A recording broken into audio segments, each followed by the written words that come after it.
Q5, I'll just give you a shot of the undercarriage to see what's going on here.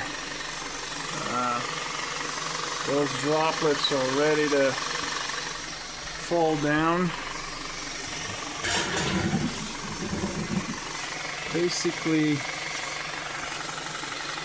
this engine is leaking from pretty much every single seal.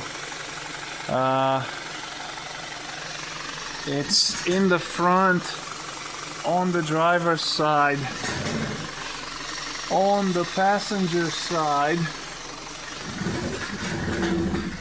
and of course in the back too. You know what's in the back here between the engine and the trans? That would be the rear main seal, and it's just covered in oil. So in order to diagnose this accurately,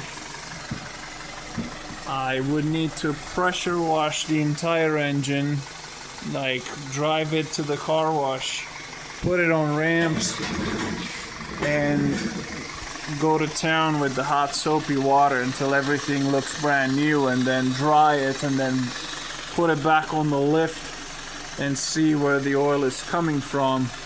Obviously the oil is going to come from the top and run to the bottom. It's never going to go the opposite, so this whole thing is not going to come from the drain plug, right? What's up top there is a timing cover, the upper timing cover, the VVT solenoid. That one is leaking as well. This is the turbocharger here, which has also oil. This side worries me. This is where the oil cooler is, underneath the alternator AC compressor bracket. When that one fails, oil and antifreeze start mixing. Now this white residue, that's antifreeze. That's because the water pump started leaking, because the seal is soaked in oil. So it all spirals down and into this nightmare of a problem. It's dripping just from running at idle on the lift.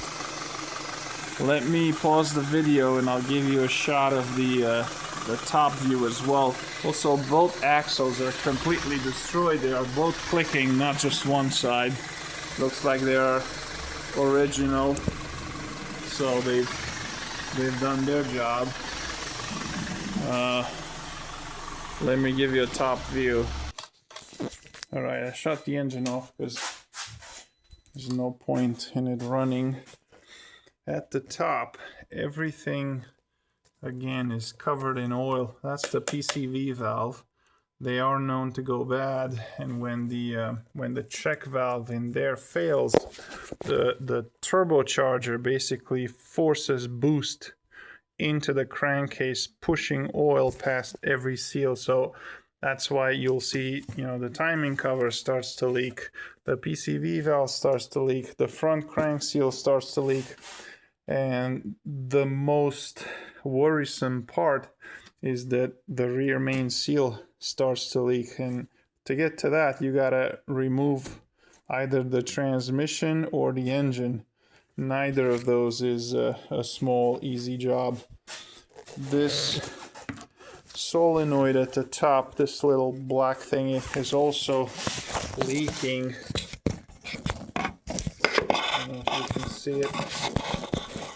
Yeah, it's all covered in oil. And then that's the oil cooler right there with all those vertical lines, all those plates. And you see all that is oil in the back. Let's see if I can zoom in a little more. Right there. In that hole, basically. So to get to that oil cooler, you gotta remove the intake manifold, the alternator, the AC compressor, the bracket with the oil filter housing, the water pump, because the water pump and the oil cooler are connected, which, you know, it's fine because the water pump is leaking anyway, so we're going to do that job anyway. And then a carbon clean. Yeah, there goes my flashlight. Coolant reservoir is extremely dirty. It's got oil inside. That's why it's browny looking, stained. Kind of like when a gasket goes bad and oil mixes with antifreeze. This is kind of what's happening here. And so everything in here is just filthy. You see all that? So, ugh. It's no longer coolant, it's like a chocolate, mucky, milky substance.